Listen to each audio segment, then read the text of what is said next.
Llamada a pista, episodio 3. Hola, muy buenas y bienvenidos a Llamada a pista, el programa, el podcast en el que hablamos de ese desconocido deporte que es la esgrima. Este podcast está pensado por y para ese extraño a la par que especial colectivo de seres humanos que decidimos no dedicarnos ni al fútbol, ni al baloncesto, ni al tenis, ni a ningún deporte convencional, y que por el contrario preferimos en pleno siglo XXI blandir la espada y enchufarnos a la pista. Hoy estamos aquí, Willy Cornet, esgrimista intermitente, y a mi lado tengo a Santi Godoy, entrenador de esgrima y director del SAG, de la Sala de Armas del Garraf. Hola Santi, ¿qué tal? Hola Willy, ¿qué tal? ¿De qué hablaremos hoy?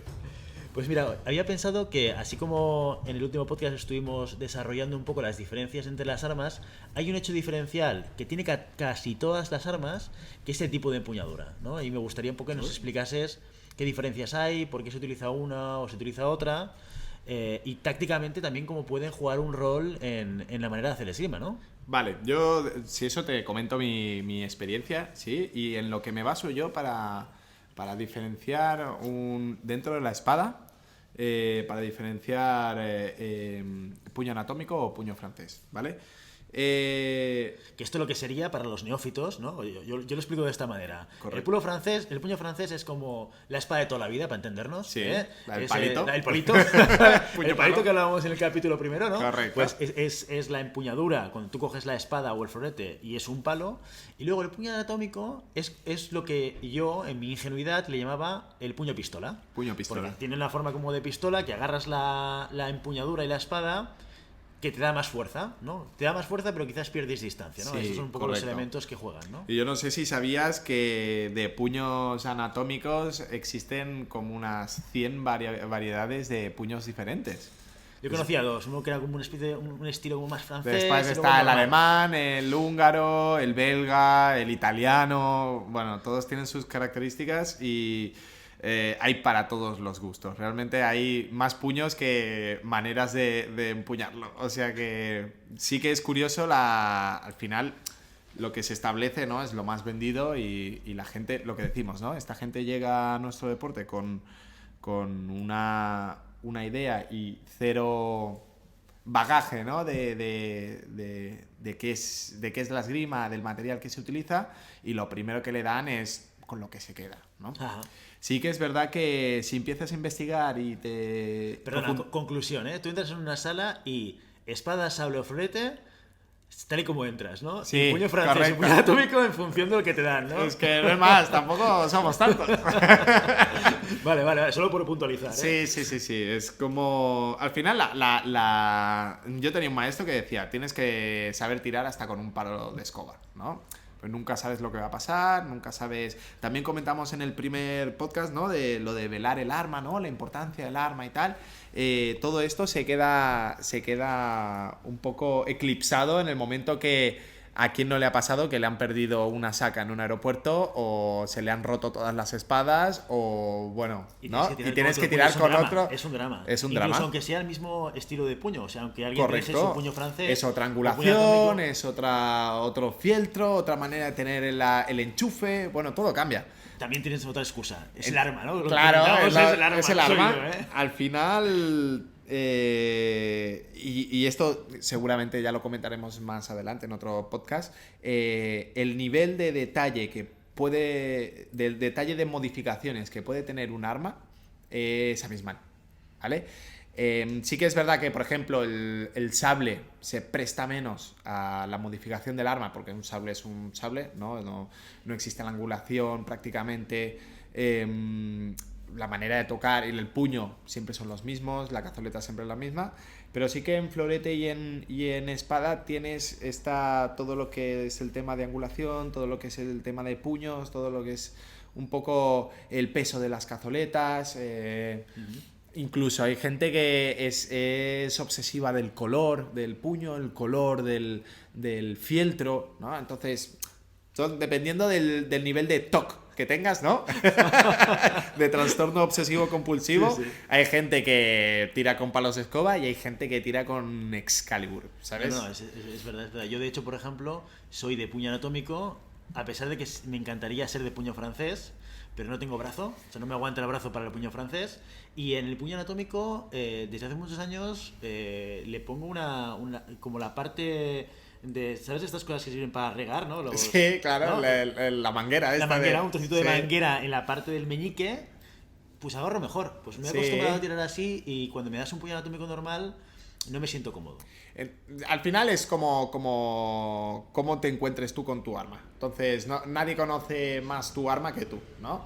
Y bueno, estamos en estas situaciones en las que, bueno, si tienes que tirar con otra arma, pues si quieres tener una mínima opción de ganar, pues tienes que acostumbrarte y adaptarte, ¿no? Pero es indudable la importancia que tiene el detalle de tu arma porque modifica completamente la manera de tirar, ¿sí? Y una de estas, sí. Déjame hacerte una pregunta, porque yo que soy espadista, veo perfectamente que hay gente que utiliza un puño, gente que utiliza otro. Ya nos has comentado que en el sable no, que en el sable las modificaciones son menores y el puño de hecho anatómico carece completamente de sentido, ¿no? En el florete, ¿qué sucede? Porque recuerdo ver mucho más anatómico y no recuerdo ver puño francés en el florete. En el florete, bueno, justo, mira, la componente táctica de la empuñadura es el hecho de si eres más de punta y distancia o eres más de hierro y distancia corta, ¿no? ¿De acuerdo? Entonces, partiendo de la base que el florete es un arma donde, como hemos comentado en el anterior podcast, donde tocando el hierro o haciendo hierro es una de las maneras de ganar la iniciativa y ganar la prioridad del tocado, no tiene sentido la punta y la distancia. Claro. ¿Por qué? Porque la mayoría de acciones irán a ganar la iniciativa a través del contacto de hierros. ¿Qué te da el puño anatómico? Te da un control y un dominio del hierro en distancia corta mucho mayor que el puño francés, ¿vale? Por lo tanto, partiendo de esta base, donde el hierro prima sobre la punta, sobre las acciones de punta en florete, es de recibo que el mayor puño usado en este arma sea el puño anatómico. Claro, tiene más sentido táctico en la medida en la cual, oye, si jugamos con la convención, como es el florete, no.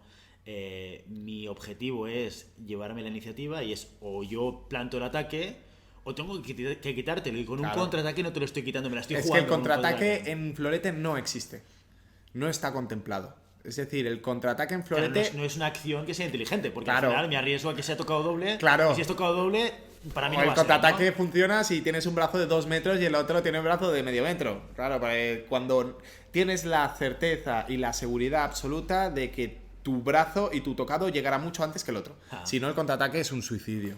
Es un suicidio. Por eso no se juega tanto al contraataque en este sentido. O se juega al contraataque siempre con una toma de hierro después, ¿no? Es el contraataque con esquiva o el contraataque con parada, ¿vale? Pero eso es un movimiento más explosivo buscando la anticipación del tocado que no el hecho de una acción de punta en sí.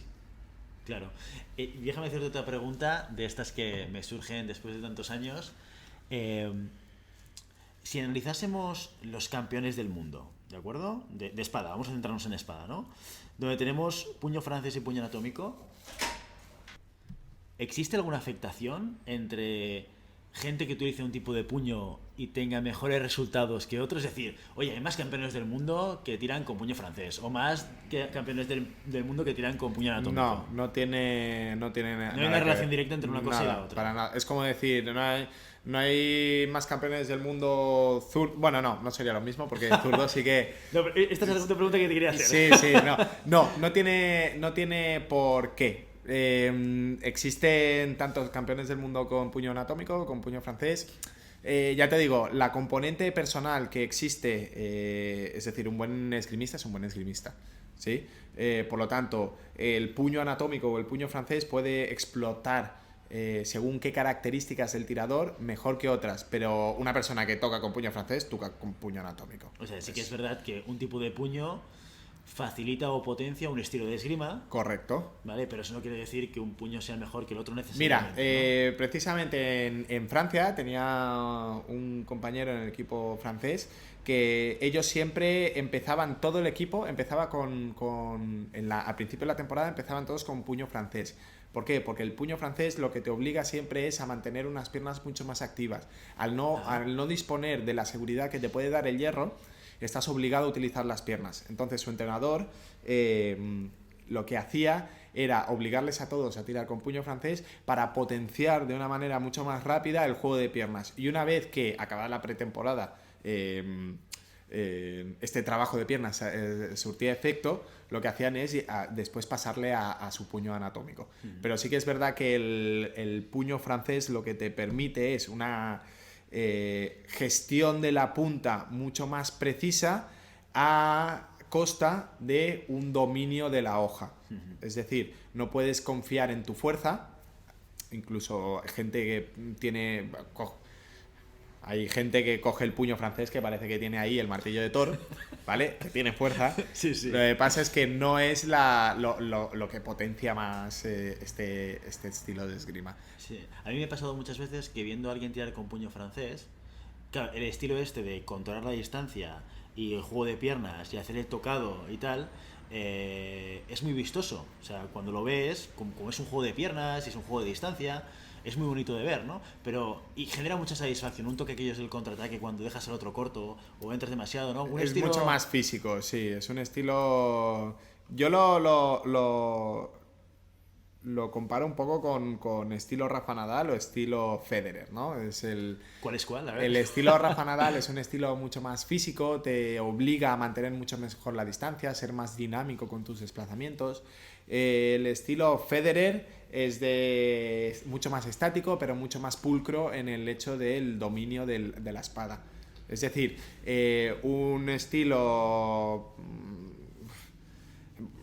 para que tú lo entiendas, tú como persona, un estilo Marius Alvarado o Grant Anderton, ¿no? Un estilo Marius Alvarado que es súper físico, pim pam, adelante y atrás, sí, que es extenuante, o un estilo Grant Anderton que es un estilo de una momia, ¿no? Sí, sí. Pero que toca siempre. No, Grant Anderton es de los tiradores que dan rabia, ¿no? De aquellos que no se mueven, pero que sin saber tú cómo, pero él sí que lo sabe, ¿no? Sí, te sí, toca exacto. con una facilidad que dices, pero bueno, ¿qué ha pasado aquí, no? Por eso, pero no quiere decir que uno sea mejor que el otro.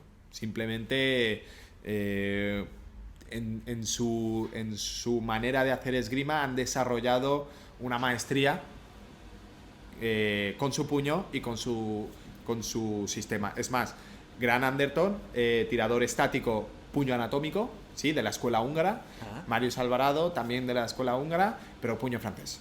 Entonces, fíjate que se cumple un poco lo que estamos diciendo. Y me ha gustado mucho la comparativa con tenis. O sea, lo que nos has dicho al final justamente es: Rafa Nadal, si fuese esgrimista, tiraría con francés, y Federer tiraría con anatómico. Sí, hablando fácil. Sí, hablando fácil, sí. Habrá gente que no estará de acuerdo con esto, pero bueno, es una manera... Teoría de Santi. Vamos a poner debajo, ¿eh? Simple para tener al menos una idea. De acuerdo. ¿Qué más nos podrías contar de las diferencias que se pueden dar en competición utilizando este tipo de... Mira, el puño francés lo que explota es la distancia larga, es decir, tocados a las avanzadas, juego de distancia, juego de sobre todo de que el rival se equivoque en la distancia. Es decir, el puño francés no le interesa la distancia corta porque en la distancia corta es débil, es más débil que el puño anatómico, ¿sí? El puño anatómico todo lo contrario, lo que busca es introducirse siempre en la distancia para poder dominar este espacio, como con el hierro.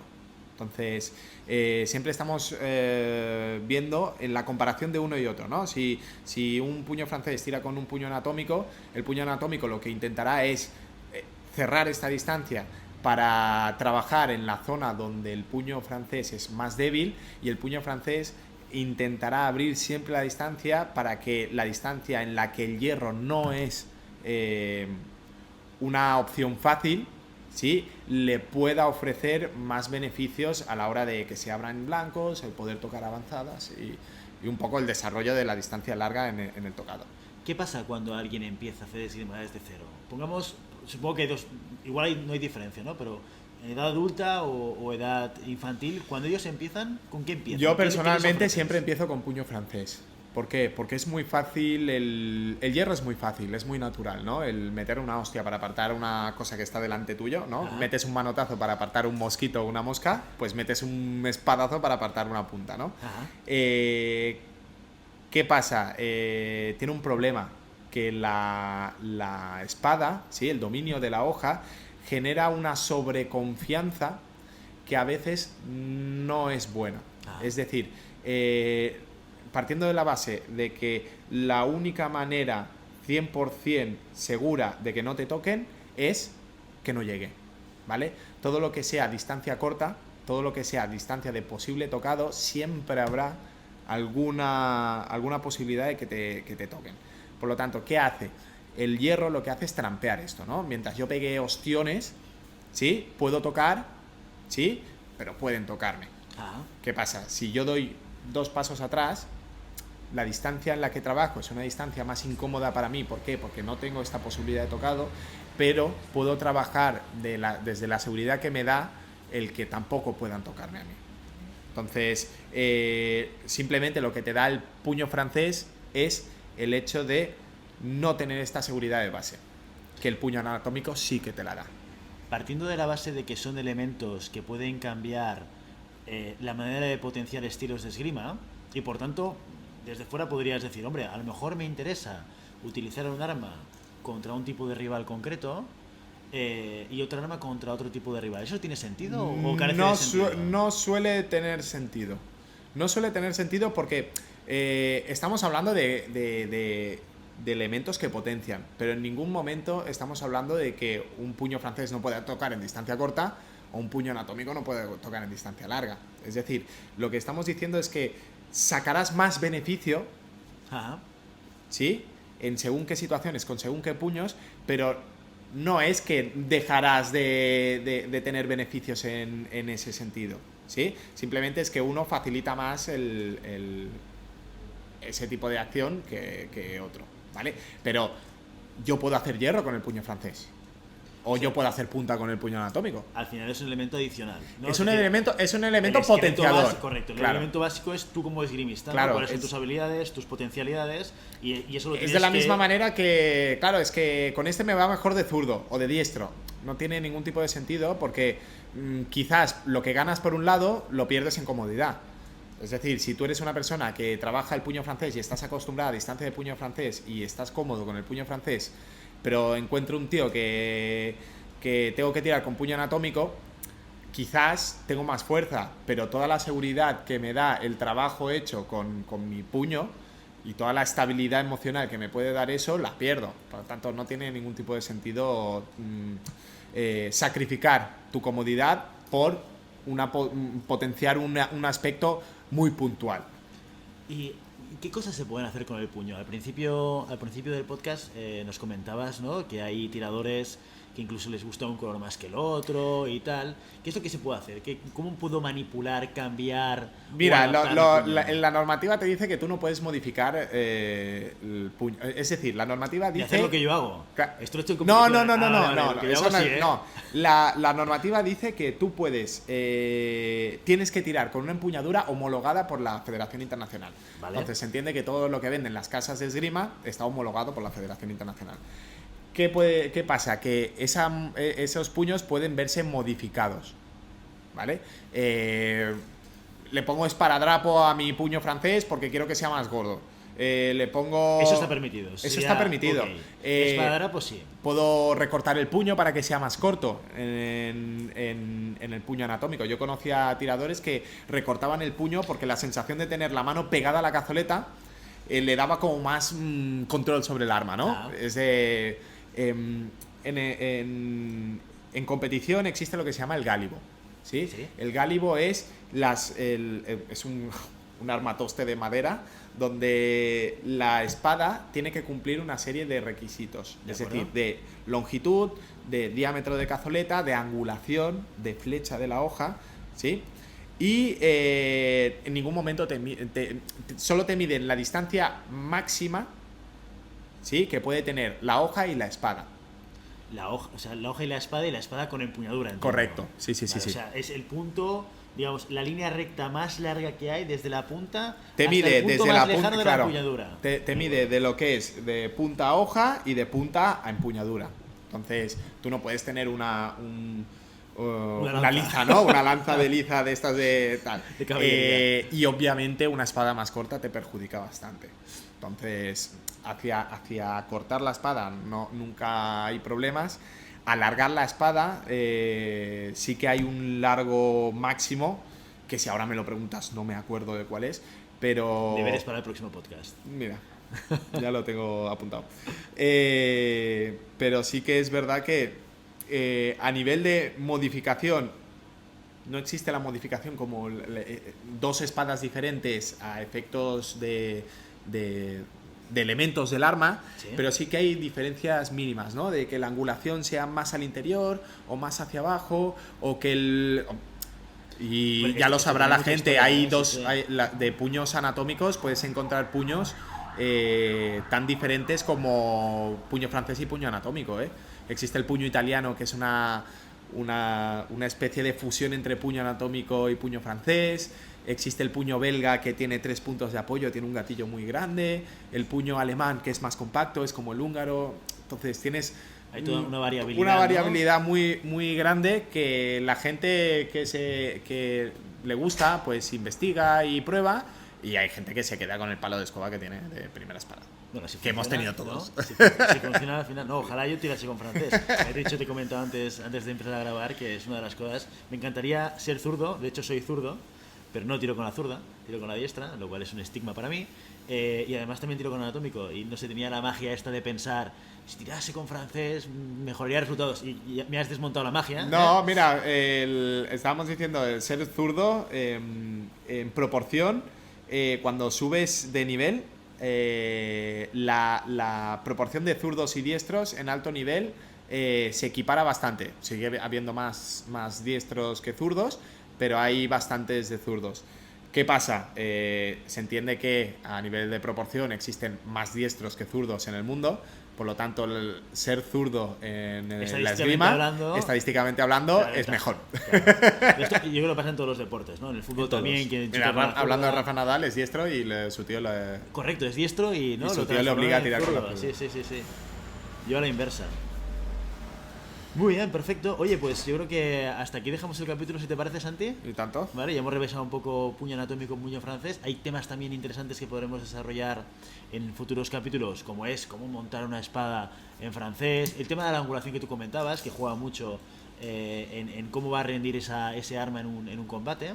¿De acuerdo? Bueno, como primera aproximación, ya me has desmontado otra vez en otro capítulo más ciertos mitos que tenía preentendidos. Es un placer.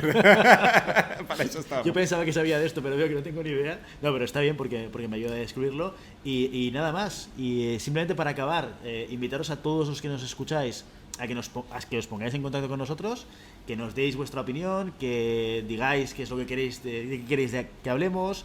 Si tenéis algún tema concreto que queramos desarrollar, encantados de poder hacerlo. Recordad que nos podéis encontrar en www.llamadapista.com/contacto para contactarnos, y que cualquier pregunta que nos hagáis, oye, encantados de compartirla en el podcast y de darle la respuesta, como siempre dice Santi, desde nuestro punto de vista y con nuestra opinión personal. Y sobre todo, para que esto sea sostenible y que sea accesible para todo el mundo, si te gusta el contenido de este podcast, suscríbete en iTunes, compártelo en redes sociales, danos esas 5 estrellas tan necesarias, y comenta en iVoox y dale me gusta. ¿De acuerdo? Y nada más, muchas gracias por todo, por vuestro tiempo, por vuestra atención el día de hoy, por vuestro interés en este deporte maravilloso que es la esgrima. Y hasta el próximo podcast. Hasta el próximo podcast. Nos escuchamos.